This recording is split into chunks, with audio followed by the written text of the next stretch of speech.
Welcome to Dockside Magic. We talk about flavor and functionality in the competitive Commander format. I'm your host, Isaac, accompanied by my brother, Aaron. Hey. And my best friend, Kevin. What's up, guys? On today's episode of Dockside Magic, we're going to run over, personally, of each of us, kind of members of the crew here. We're going to talk over the kind of styles of competitive Magic we like to play. You know, as individual players, we're all kind of uniquely different, but very similar, as we all started around the same time.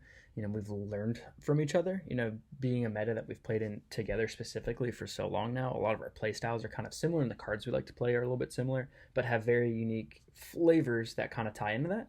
And today we're going to run over, you know, some of the uniquenesses, some of the functionality that each of us intertwine within that, you know, the different card styles we prefer playing, you know, as far as like the archetypes, the different shells we like playing, the different speeds that we like playing at, you know, types of players, whether that be proactive, reactive, adaptive, you know, A, B, and C. We're going to kind of go over it all today. As a brief introduction going into this, who each of us are and the kind of, you know, play style or colors of cards that we like to play, I'll go ahead and start. My name's Isaac Theodore. I've been playing Magic since somewhere in the late 2000s, I don't know, 2010, somewhere in that range. I think the first card I had was from like M9 maybe, that I can remember, that I had bought from a store. So I'm assuming it was somewhere around that time. I really love playing competitive EDH. I'm a very competitive person by nature. I like to compete in just about anything I could possibly do. If I can get my hands on it, I enjoy that. As it turns out, cEDH is a really good outlet for that. As far as like my favorite color, without a doubt, it's black every single time. There's no if, and, or but about that. I love the speed that it gives me. I love the consistency that I get with a really good tutor suite. I like how it does a lot of shenanigans with like a cost. You know, I can do a lot of cool, tricky things, but it does have like this kind of big drawback behind it, and that's really fun to play around because it's just kind of brain stimulating for me. It requires what feels like a big brain, and also just the acceleration allows you to play a lot of things at once, which always feels cool. Like if you resolve an ad nauseam and start playing a bunch of stuff, like it feels sweet. It's not necessarily like it's the hardest thing to do, but it does feel sweet nonetheless. If I were to go for a favorite card, currently right now in the meta, probably Dockside. I've always been really high on Dockside. It's fun. There's a lot of ways of breaking that card wide open, and it's fun at almost every play level. I think it's definitely optimized the best in cEDH. Just as people are playing so many enchantments and so many artifacts. But guess who does the majority of our video editing and or channel naming? Yeah. Wait, yeah, what? That all ties together. But as far as, you know, a lump sum whole of how I like to design my decks, every single time I'm a pretty reactive player. I like to play defensively. You know, as a reactive player, I'm usually trying to fine-tune my deck from the standpoint of how I can control what's happening, or at least from a standpoint of how I can either enable somebody else to control what's happening or put myself in at least a solid enough position to politic them into making something else happen. And I like to usually be the one facilitating or making known what is going on at any given point in time. Mm-hmm. If somebody doesn't understand that there's a commander out there that's like a one-card combo with something, like I want to make sure everybody knows that. I want the playing field to be completely even. I don't want to be a disadvantage if somebody at the table doesn't know those things. And especially when I don't, you know, every time I've stepped into a tournament and I don't know what a deck is or does, like I ask that person. Sometimes they tell me, sometimes I don't. But when I'm asking, if somebody else knows and the person isn't telling that actually has the deck, somebody else at the table is going to educate me on it. They want me to know too. It's in their best interest. It's in my best interest. As a table, it's going to make the most enjoyable game of Magic each time, because there's nothing worse than just watching somebody do some Atla thing with a changeling and nobody knew what the combo was, and now we're all sitting over there getting, you know, Kozilek or something. Yeah, you know, and we were like, oh wait, that's nice what that is. Shield.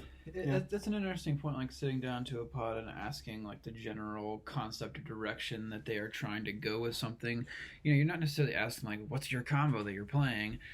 But with the colors that they're playing and the type of deck, that gives you a general feel. And if people are like, oh, I'm playing this, player B is like, I'm playing this, Isaac's like, I'm playing this, and then player D is like, I'm not telling you guys anything. All of a sudden, the target's already painted. Yeah, everybody is like, oh, wow, okay, this guy, he's super secretive.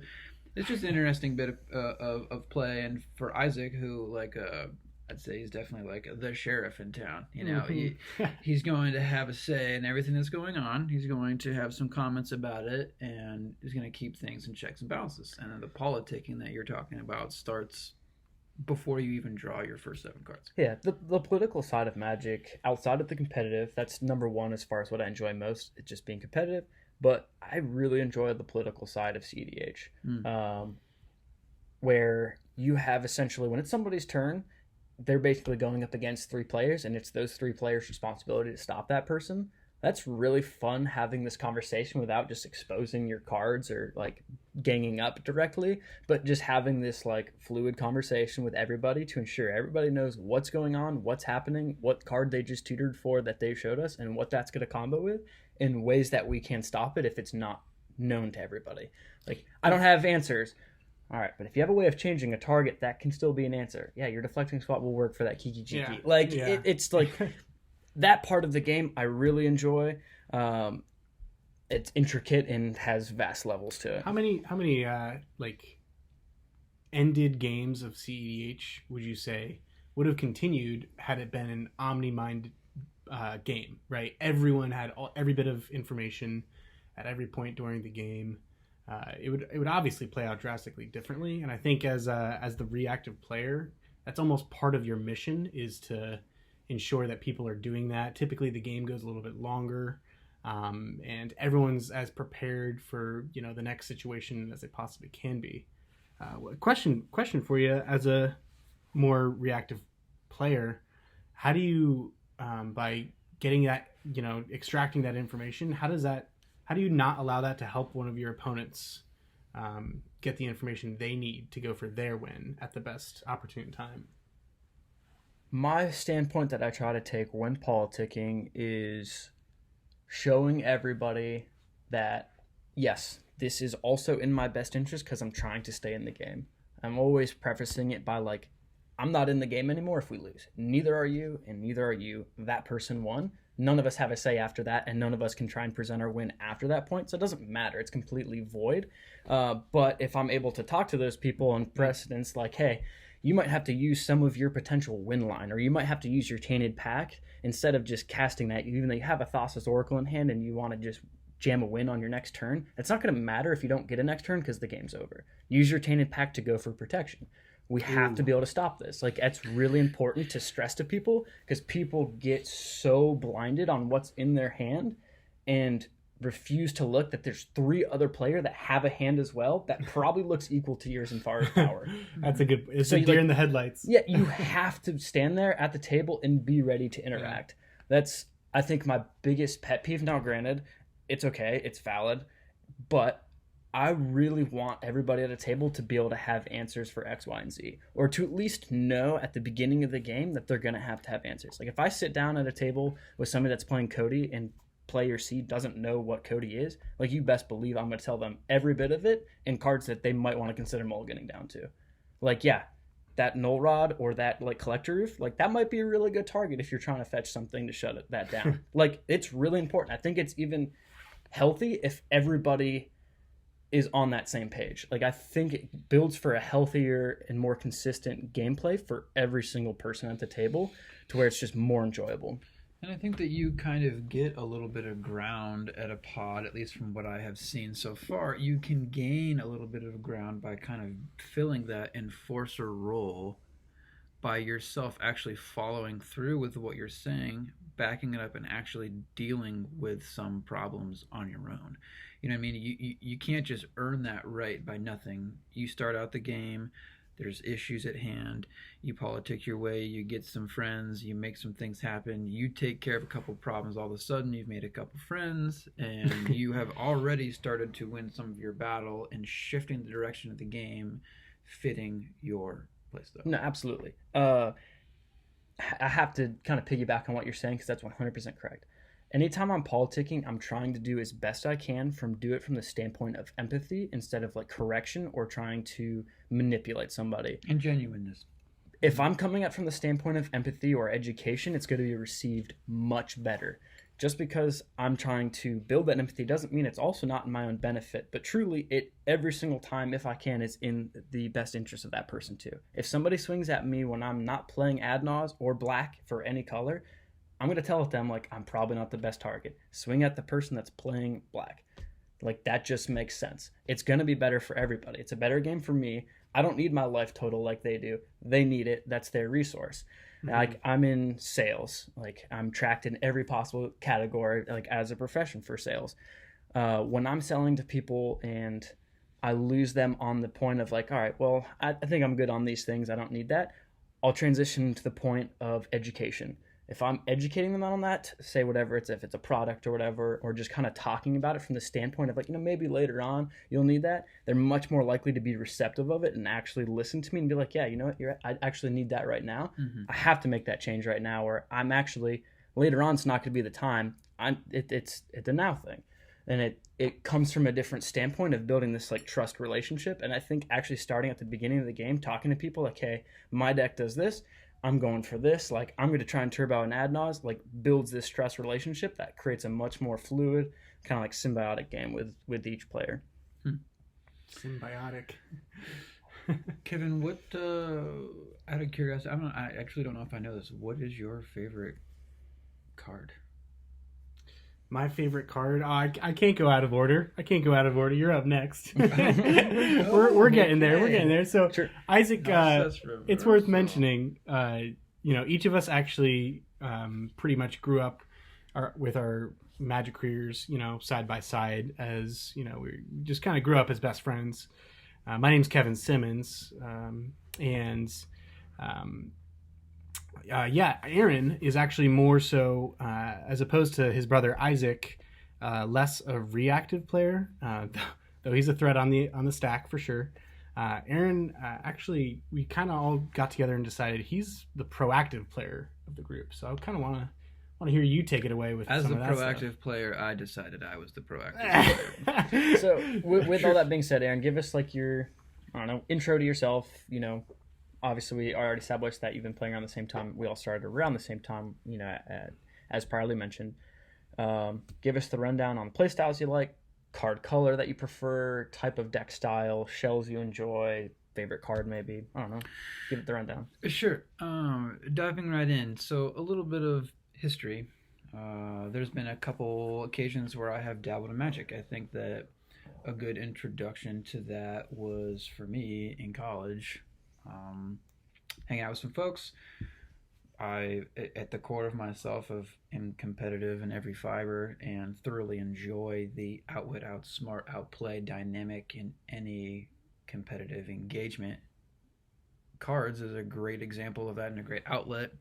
It's also very accessible, and like I said, in college that was introduced to me, and elves were the very first thing that was introduced to me. Elf Ball. It was literally what it was. It wasn't even an EDH format. And I had compiled a bunch of random cards, and I was like, we're doing this. This is fun. This is cool. And absolutely got steamrolled. And I was like, So Synergy goes pretty deep with this. And then eventually looking through just a whole, there's thousands of cards, right? I just realized, wow, there is some unique flavor with this. There's any direction that you want to go and imagine. It's great. So I almost realized there's almost like this, it's this expression of how I want to go about the game. There's a gazillion different ways to go about it. How do I want to go about it? And exploring those avenues is kind of like that fresh jumpstart into Magic where you get to, like, oh my goodness, there's this and this and this. So much fun. Green never got in my system. I've played all colors multiple times. And then, of course, like, ramping it up as things go, cEDH as of now is the top of what we got. That's where I enjoy hanging out. I think that, we've all earned some spot in there and thoroughly enjoy being and holding in that position. I'm a green player. I think that the color allows me to do what I want to do, the style of what I want to do. I like bodies. I like big creatures. I like taking your life total away, right? Life is a resource. I'm going to try to control your resources. I'm going to try to control how much life you have. And in a meta where we are constantly facing a plethora of black, which abuses your life total the most, green's a great way for me to do that. and I'll also share this. I think this is kind of some kind of a flavor to me. Black is my least favorite color. Arguably the best color in the game, right? Part of the structure and engineering that goes behind what I do and why I do what I do. I avoid black because I feel like for myself it creates very linear games. I find myself getting a tutor. I find a very efficient line to get from A to B, and I feel like a lot of games are the exact same. So what you're saying is you don't like efficiency. But let me combat this. Let me combat this. Let's say, Kevin, give me one win combo. 2 cards that says boom, boom, I win the game. Any color. Doesn't matter what it is. Anyone. Gosh, there's which one? Underworld Breach. You said 2, but that's the best. You talking in specifically black or like just in the game color? Any. Okay. Doesn't matter. Underworld Breach and... Okay, let's say it. Demonic Consultation, Thassa's Oracle. It's everywhere. Cool. That's it. Yep. That's 3 CMC, right? Let's say that I have to go and tutor up one of those pieces. What are the most common tutors? Let's go Demonic. Yeah, it's the best tutor. Sure. Undoubtedly. Okay. So now you go from a CMC of a win total that goes from 1 from Demonic, 2 from Thassa's. You're at 3. Add that tutor. What are you at? 5. 5 CMC. Okay. So my theory and how I largely comprise and engineer my decks is to avoid tutors where I say, all these cards are in my deck. These tutors allow me to get this one specific card. It's in my hand constantly because it's what I have to use to win. Okay.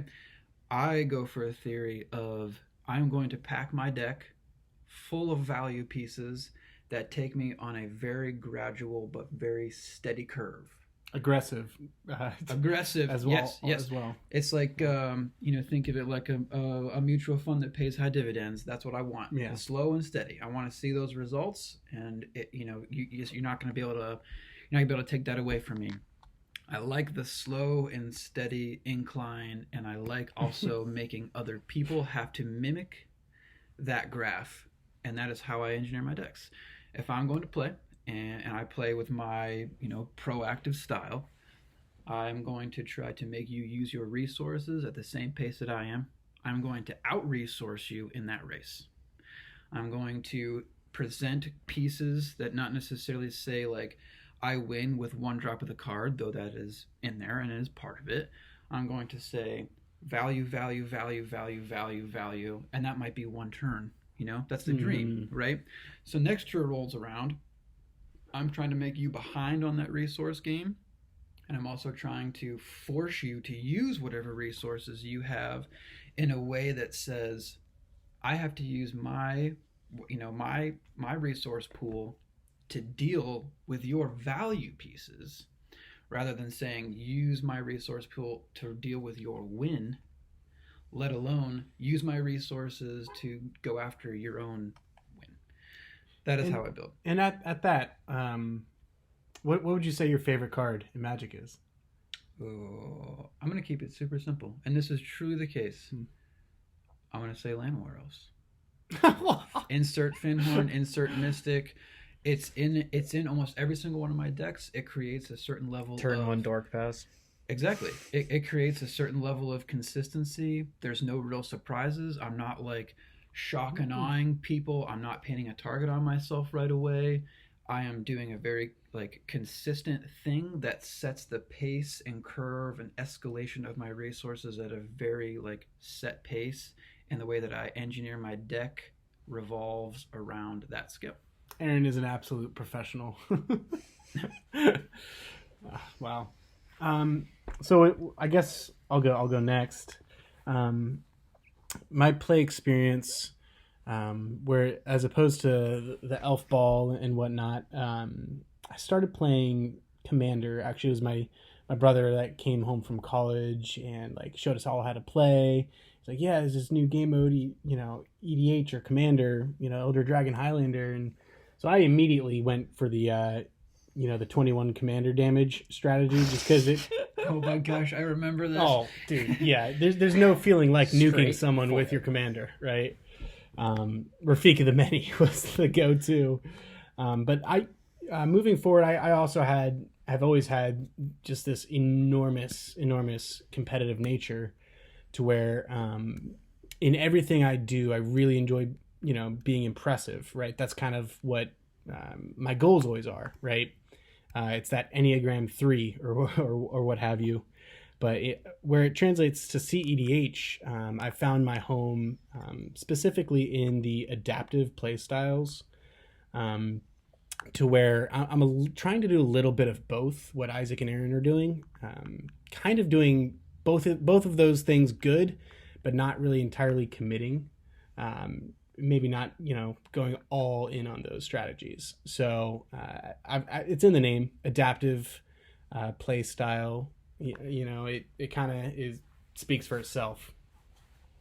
I guess I should say my favorite color. Favorite color is red, which is ironic because it's not a highly adaptive color, but I just think it's the most exciting. I mean, I also said my favorite color is black, and I like playing reactive, and that also is the polar opposite of all 4 points, though. Yeah. I think the flair that you get from red is always just super fun. And where it does tie into adaptive gameplay is that with every single card going into your hand, you're kind of making critical decisions on the fly. And that part is just super mentally engaging, and that's part of why I love Magic and cEDH so much. And at that, my favorite card is without a doubt Jessica's Will. That's a fun one. It's such a lottery ticket to resolve, right? Yeah. There's a little bit of ramp potential. There's a little bit of what do I get, and everybody else at the table too is all leaning over like, "Oh, what's he gonna get?" It's fun. It's fun. Oh yeah. Nice. Alrighty, so obviously I sat there and talked about the politics, or at least the political side of how I like to play, enjoy to play. I want to hear it from both of you, but let's start with you, Kevin. I'd like to kind of hear about how you design your decks to be able to politic properly, how you attack that, from the moment you sit down on the table, like what are some of the things you're doing to kind of set that tone, precedence, so that you can politic efficiently, effectively, and fairly, even if, yeah, that's the thing, fairly. If at all possible. I think that's I think it's, first of all, if you're going to politic fairly. That's really important. That's how you build trust, right? Yeah, don't promise something and then not follow up on it, because that's bullshit. Well, yeah, it's not only that it's bullshit, but you'll probably actually kind of have this like bad feeling of guilt after the game's over, right? I mean, regardless of that, people aren't going to play with you. Either way, how I like they're not going to play with you again. How I build my deck, I don't think that I actually, when it comes to deck building, I don't think that I really build them with the politicking in mind. I think politicking for me is much more dependent on the player and the piloting of said deck. Now with that, different decks certainly have varying allowances for how you're going to make your pitches, right? So for instance, you mentioned Cody, the Shredder earlier, if you will. And with a deck like that, politicking, you pretty much have one singular tone that you can chirp. And that is, guys, I can't do anything after I don't win other than try to stop yours. You can try and politic all you want. It's just when you're playing Cody, I'm not going to believe you. Right, I'm not going to take it seriously. So I don't know how useful that is. But as a whole, I think politicking actually is like one of the most... No, it is definitely, without a doubt, the most interesting part of competitive Commander. And the reason I think that is because everyone at a cEDH table kind of has that pre-understanding, or definitely does, of that rule 0. We're all here to objectively attempt the win, right? So with that in mind, it's, at every single point in the game, it's 3 players versus the active player, right? So I think the hierarchy of a good politician in this format probably starts with actually listening, which for myself is definitely the hardest thing to do, right? Because kind of like you were saying, it's easy to get blinded by your hand and this, that, and the other. But politicking can also feel like spite too. Right. Or people can interpret it that way, yeah. That's what I'm saying. It can feel like it's a spite play at you. When in reality, maybe that person needs to exercise a little more empathy in how they approach that conversation. It goes a long way. It does. Yeah, I mean, empathy. I just call it listening because, 2 ears, one mouth. And I find oftentimes when you listen to other people's points, it's much easier to steer collective intelligence as opposed to sell your own ideals, especially with a lot of the decks I play have, though they're more adaptive in totality, they definitely lean a little bit more to the proactive or explosive wins. So it can very easily be perceived as, bullshit, if you will. So again, listening is probably the number one most important thing. The second one, I think, which is equal difficulty that I've had as a player in overall growth, is communicating or preluding my potential play patterns. Let me elaborate a little bit on that. When say I have one piece of interaction, I've usually enjoyed saying something like, I have one thing that might be able to help here, maybe. and player 2 and 3 perceive that as, what are you saying, man? And being a little bit more specific and telling them, hey, I can interact, but only if it's an instant, like I'm sitting on a dispel. That is very transparent. Or it's even well like, received. I can interact with this non-creature counterspell that, or maybe not even going that far, but more even saying like, I can interact, but more things have to be on the stack for it to be worth it. Like, exactly. I've got a Flusterstorm, brother. Like, without a doubt. Favorite blue card has got to be Mindbreak Trap. I think it's fantastic. That's a different episode though. So yeah, being open and really confident and making sure that you're disclosing the information that you feel the other players need in order for the table to not lose is what leads to pretty good politicking. Sure. For you, Aaron, dive into the ways that you sculpt your decks, how you go into maybe even a tournament setting with like a preset mindset of, I don't know, just how you're going to talk about the things you need to talk about when those times arise. Like when a situation arises at the table, what's your game plan on just informing people of what's going on? Sure. So when it comes to actually constructing my decks, being a proactive player, I like to be able to have as much value in there as possible, but then you walk this fine line of efficiency versus what is going to be relevant, and if I can have cards do as many things as possible but still be efficient, like that's money. And I have to be able to use whatever I've engineered to my advantage. So let's say that there is a problem. Okay, there's a problem that is impending doom or is incurring mass amounts of value that is just making the influx of power at the table unbalanced. And maybe I have a way or a route to a way to deal with said thing. It becomes my turn. I'm going to try to, if it is in my best interest to deal with said problem, I'm going to try to incur as much value from that as possible. So part of my game plan going into a game, especially with a pot of new people, is to try to make some friends. Yes, mm-hmm. I will literally shake your hand and introduce myself and say, hey, try to set a precedent of we're going to have fun, but acknowledging the fact that this is going to be a battle of minds, right? That's a good point. So with that being said, I'm going to try to make some allies. The enemy of my enemy is my friend, as they say. So with that mindset, if I have a problem that I have a route to deal with, I'm going to try to incur as much value from that by, yes, dealing with the problem, but also getting my reward from the table. Saying, yes, I have a route to get to this. This might not be like what I need or want to do. I'm going to do this, and I might even work together with somebody else to make that happen. Maybe I'll say like, hey, like this needs to get taken care of. This needs to get taken care of. I cannot deal with this. Could we try to formulate some kind of plan to deal with this? And oftentimes people's immediate small battles, or they're willing to make some allies and attempt to win their own war. So, say I'm going to use this card example, Geist Wave. It's great. Return target non-land permanent to its owner's hand, but it also says this beautiful bit of text at the end: draw a card.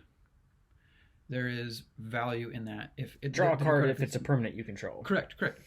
So, with pieces like that in my deck, removal interaction, I try to have it be as versatile as possible and then also somehow incurring value.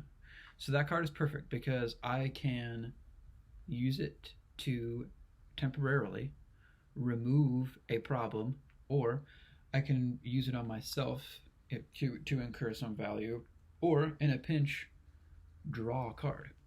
Mm-hmm. So bits and pieces of interaction that I have, I try to have it be as non-narrow and as broad multi-sided as possible. I can use it for literally anything, and I think that makes for an interesting play style that allows me to be somewhat adaptive but still proactive, which is always my main objective, right? Mm-hmm. As I've been guilty of saying before, the blue that I play in my decks allows me to get away with what I'm trying to do with green, right? It's your least favorite color, but you have to play it. Black's my favorite color, or least favorite color, and I don't have to play it, and I don't. Yeah. Now, let me be clear. Yeah, right. When it comes to politicking, I wouldn't say I take like a unique approach to it, but I'd say it's definitely flavorful. Like, I try to be completely genuine. My personality and who I am as an individual also comes out of my politics. I try to be fair. I try to be genuine and constructive, but also to a point. Like, I can be humble, but I am also going to be fierce with you. And I think that it's fun to express that in a game setting where, in my opinion, if you sit down to a table to play cEDH, you are welcoming the experience of, let's have fun, let's make some memories, but make no mistake, I'm going to try to kill you. Let's sweat on the board a little bit. Right? So I want to piggyback on you because there's a couple key points you've made that are really important. One being, it's really important to remember when you are stepping into a game to play, regardless at any point, whether you play into politic or not, that this is somebody that each and every individual at the table is doing to have fun. Like, don't ever at any cost jeopardize that for anybody. That isn't fun for a single player at the table and really just jeopardizes the experience for your future self even. Additionally, you made a really good point of you want to be that friend, you want to build those relationships with those people, you want to be genuine from start to finish, and that's really important. I've already mentioned the empathy piece already. I don't think it needs further said in this. It clearly ties in. But when I'm trying to make a point for politics, something I found to be massively successful of like actually getting that point across properly and convincing that person, or really truly just showing them like, hey, this is where the value is kind of feature benefiting it, not of how like basically pulling it off my plate entirely of how it affects my board state, but how it's going to affect theirs. Just showing them like, hey, it's not just me, like, yes, this is hurting me, but it's equally hurting you. Like, we both need to keep that in mind, and to an extent, like, some of us, we have to come up with an answer for this, or else it's going to hurt us too long over the long run of this game, or we're not going to be able to come back from it. And, like, I think that's really important to be able to, when you're politicking, show the benefit to the other person and not just how it benefits yourself. Yeah, for sure. And I'm also, at the same time, always trying to be transparent that it is in my best interest for me, but equally in theirs as well. So it's important on both ends. I think just builds that trust. But yeah, with those quick points I mentioned, I want to, since I cut you off, I want to turn it back to you so you can continue your thought process there. Sure. No, I appreciate what you're saying, and I think some of the stuff is pretty solid, and continuing even on some of that, and also bringing in, kind of some of my initial thoughts and points. You have, whenever you step up to a table, you have a unique opportunity to befriend some folks and just have a little bit of a glimpse into their minds and how they play. And I think that it is a proactive thing to do to try to identify what type of player someone is going to be and look for certain key components of how they conduct themselves and how they play the game that will allow you to possibly gain some advantage. For example, you step up to a pod and you meet some folks and you start in on it, and you realize that maybe someone's playing a new deck or a deck they're not necessarily familiar with. Maybe they make a mistake. Maybe they make somebody peeved. Maybe they make a misplay. And you look to see people's reactions, and there is tells inside of that. Oftentimes, people pour their heart and soul into engineering some of this stuff.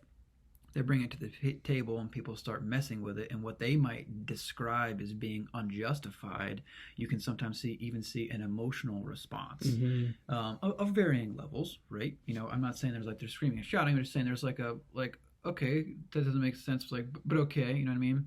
That's that player's own prerogative, and you can use that to your disadvantage, to someone's disadvantage, to your advantage, and to disadvantage or advantage of other people at the table, and even use that. You can pit people against each other with that. You can feed into that if you so choose, and it's also really important to see who's going about things efficiently, who's on it, who is very familiar with the rules, who can you play Magic with on a level that makes sense. If you can take logic and you can try to link up with somebody and play on an equal mental playing field as far as what makes sense, why we do or do not do things, that's an easy alliance to try to make if you need to have that kind of temporary bond. And speaking of alliances, if someone were to put me on the spot and be if you had to give one piece of advice when it comes to politics, what would it be? I would say something to the extent of, do not be afraid to make alliances, and then to also put those alliances to rest when it's necessary. You don't need to have a buddy through the whole game. At some point in time, someone has to win, right? You can use each other to get to that mutual means to a mutual end, but that end is going to be different. And realizing when you need to make that split and work in what's purely in your best interest is a portion of the game that I think that you can't take too lightly. Yeah, I think there's competitive tilt in every single any game you play, right? Debating people, if you will, is definitely something you could definitely do in cEDH. And I think that's a phenomenal point, and something we haven't covered yet is kind of reading the room, right? I've briefly said knowing when to be confident or when to go for your disclosures and whatnots, but I think those are some solid points. So have either of you found, when you very successfully politic a table or benefit something in a way that people truly realize how and where and what they have to do to react, have you found that certain players at the table get really jaded? I'll start on this one. I have found that to be true. Again, people pour their heart and souls out of this, even to the point of some of their pride is extended and made vulnerable when you step to the table. When that gets ousted or proven to be dysfunctional, you blow. Maybe you don't just blow a hole; you blow a gaping hole in someone's master plan, right? There's a certain bit of toes that can get stepped on, and I think that something that I do after a game, regardless of how it ends, is I will go through with the players that are willing to talk about it and say, this and this was such a good play on your end. You played this, and I'm thinking to myself, oh my gosh, what are we gonna do? Can we come back from this? And I'll be so and so, we rallied and you took care of this. That was huge because that able to make this player do this. And it was kind of this. Kind of bring it all back, kind of tie it all in, and legitimize people's decisions that were genuinely good. And sometimes we even can talk about those things that were this didn't necessarily make sense, and I can kind of see your viewpoint of why, and give them a platform that is okay then to speak openly of why they did something. And sometimes those moments can be extremely educational for the table or for that person, and mistakes can be seen in a slightly less emotional state, and you can kind of see a little clearer.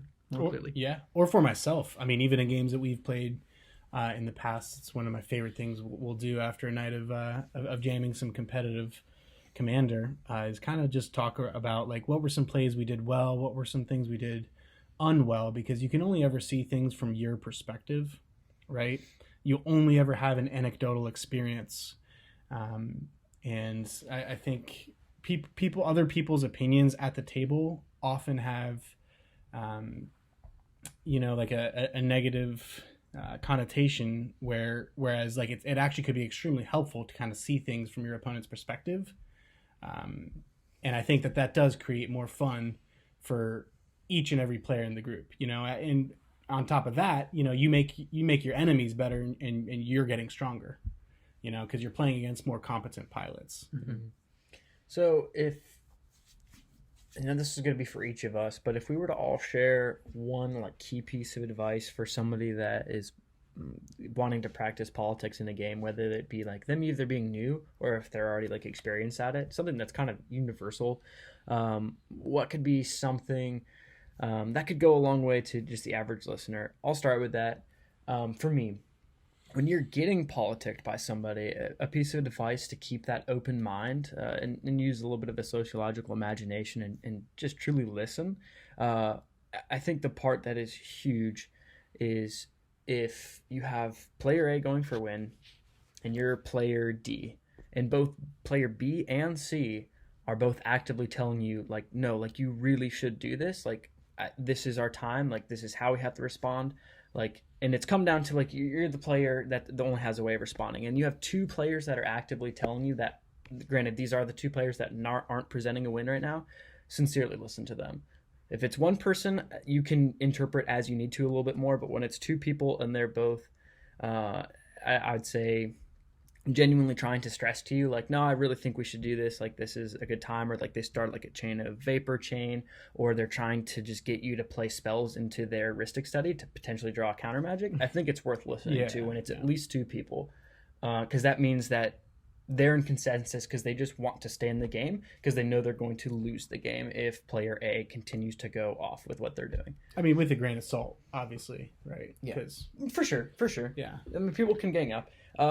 Somebody take it next on a piece of advice. I think that politicking with a proactive deck is interesting because I feel like a good portion of politics is directed at me as the proactive player. I am not afraid to turn two. All of a sudden, I have 12 permanents out on the field. How is that for someone who is used to playing more of a slow grind, more of an instant sorcery base, that can look super intimidating. To me, I'm like, it's just a bunch of dorks. And I'm looking at my hand, I'm thinking, I have nothing to do with all of this, but no one knows that. So as a proactive player, there are some really interesting things that you can do to try to politic a table or also force someone's hand.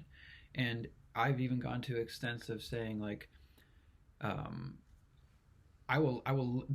done this before. I have literally taken my hand, open face, and put it on the table at the right time. Not needlessly. But it backs up your agenda really strongly. There's no bluff. Yeah, like people here's like, my agenda. Gosh. I don't have one that can affect what's happening here. You might find something in here that'll allow you to now interact, but when there's a very specific time for that. Usually. Right. That's not something I would necessarily recommend, but in extreme measures, you know what I mean? I might not be able to, let's say that my board state looks very, very terrifying. People are like, oh my gosh, he has 4 cards in hand, he's going for the win next turn, he's going for the win, we have to do something. Maybe I want people to be in panic mode because I need people to prematurely blow what they have, and I need people to drain their counter magic, or maybe that's not the case. Maybe I just have an intimidating board state. Maybe I made some kind of a play, whiffed. Now I'm left with nothing in hand. People looking at me still intimidating. Like I said, I have literally taken my hand and opened it up and laid it all out there. Maybe I still have open mana that I can activate, let's say like a Thrasios a couple times to get a couple bits of card advantage, but I don't need to do that. Like I can still show, like, look, I have this potential, yes, but I have nothing to sink to. I have nothing I can do with it now, and all of a sudden it's like maybe I take that from a threat level 7 and maybe I make it a 5. That's huge, you know what I mean? Maybe that even bought me a turn, or maybe that allowed a couple more of my permanents to stay out. Don't be afraid to have the style of your deck also be a little bit of the politic in that you do, especially as a proactive deck. I can force someone's hand very easily. I can say, I can see that you are at this place and maybe you need 1 or 2 more turns to assemble what you want, but I'm going to make you do whatever you can do right now because you identify one of my combos as already being on the field, and now you're going to have to blow your resources to try to deal with it. Whether I have the reciprocating portion of that combo in my hand or a way to get it is irrelevant, per the situation, of course. But you're never useless, and I would encourage people to design their decks to that extent as well. Be able to force someone's hand, or be able to, be fluid with what you have, to work with that, to work with other people. And I sometimes I will be sitting on a hand full of counter magic, and I know that's maybe so-and-so to my left got get probed, and it was made known that they have like 3 pieces of counter magic, and so to my right just laid down a win combo. That's terrifying, right? But maybe I am totally comfortable with saying pass and sticking somebody else with a responsibility because I know that they are going to have to. If they don't, we all lose, right? It's a risky game that you play, but you have to know the rules of the game and at what point and stage people are at to know how to kind of play that game of Russian roulette. And you can do it wisely and intuitively. But it's one of those things you have to really be paying attention and also have somewhat of a board presence, yes, but also a presence with the other players as well to be able to pull something like that off. So for you, Kevin, what would be a piece of advice you'd give? Ooh, man, that was some hot stuff right there. I was actually going to say something very, very similar in that just being as cognizant throughout the course of the game as you possibly can, and just try to have that general game awareness of how long have the other players been sticking on, holding a specific number of cards in hand. I think is typically a semi-valuable insight to what type of interaction your opponents may or may not be working with. Now, mind you, like that's in a situation where someone's get probed, then you have that kind of like Ranger Captain of Eos scenario where everyone at the table knows that person can answer. So the correct line of play, I think, is in fact to make that person use their resource in that given state. But I kind of want to say something a little bit different. I would say to anyone that wants a little bit of homework, something that I personally have been looking a little bit more into is game theory and how it relates to Magic. Looking into and just really more deeply understanding what type of action economies people are working with at different points in the game, and through that, just developing a better understanding of threat assessment, right? Because then you're going to really understand a little bit more on where do I absolutely need to make sure that this is where we stand our ground, and not forcing yourself to do that every single play, like, oh my gosh, guys, we got to counter this. Oh my gosh, guys, you don't want to be the boy who cried wolf. Mm-hmm. Something to kind of add as well, maybe as we kind of slowly start to wrap things up here. When it comes to a pod of people that get together and make the commitment to say we're about to embark on a game that might be 5 minutes or 3 hours, we all are going to try to win. People will forget you, but they will never ever forget the way that you made them feel. And it is possible. Is that a Michael Scott quote? Wait, what? You can enable people to have a feel-good victory or a feel-good loss, and you can also be a humble victor and a humble loser. Never underestimate what you do and how it can impact other folks. At the end of the day, we are all here to have fun and to enable other folks to have fun as well, and that should be the ultimate priority. Cool.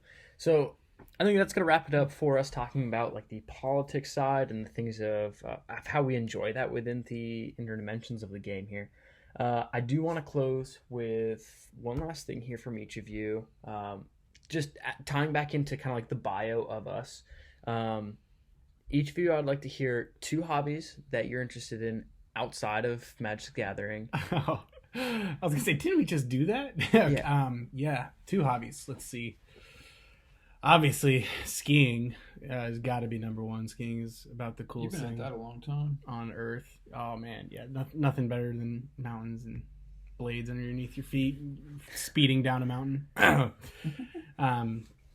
If not skiing, another. I mean, I like to work out, at the gym afterwards as well. It's good therapy. Cool. For you, Aaron? Yeah, I'll share. Let's see. I play disc golf. I disc golf competitively, and on the opposite Professionally or what? on the opposite on the opposite spectrum of that's one extreme. On the opposite spectrum of that, I really enjoy fishing, oftentimes by myself. Sure. Nice. Well, I'll share some on myself then. I'm a diehard skier. That is priority number 1 in my life at all points in times. Gang, gang. And then number 2 is definitely mountain biking. I'd actually oddly say if there was a third at Magic, it's probably number 3 as far as my ranking of hobbies. And then last thing, I'm not trying to drag this on here. Your favorite support color, just really short. Aaron? White. Kevin? What? Favorite support color is probably blue, if not black. Oh, that's hard. Cool. Yeah, I definitely like blue. Well, you've gotten some info on us, how we like to play the game, the things we like about the game, even just some personal info. You've been listening to Dockside Magic today. By all means, if you have questions on like the politicking side of things or even have advice that you'd like to share, put it in the comments. I think that's really important because I would love to learn more about it as I like it so It'd be much. a genuinely good discussion. Yeah, like I would like to and get better at it. Heated. Yeah, I would can- like. I'm sure this will actually piss a lot of people off. There's a lot of people that aren't exactly keen on politicking, and that's completely okay. Well, there's our 3 unique flavors of how we go about it. I'd also be kind of curious to see what folks say. Maybe possible topics or questions that could be episode evoking In the future. Sure, of what we could possibly delve into. What people want to know. Mm-hmm. Yeah. We're also willing to cameo on other people's shows. Well, thanks for everybody that stuck around and listened in the whole time. Enjoy the rest of your guys' day.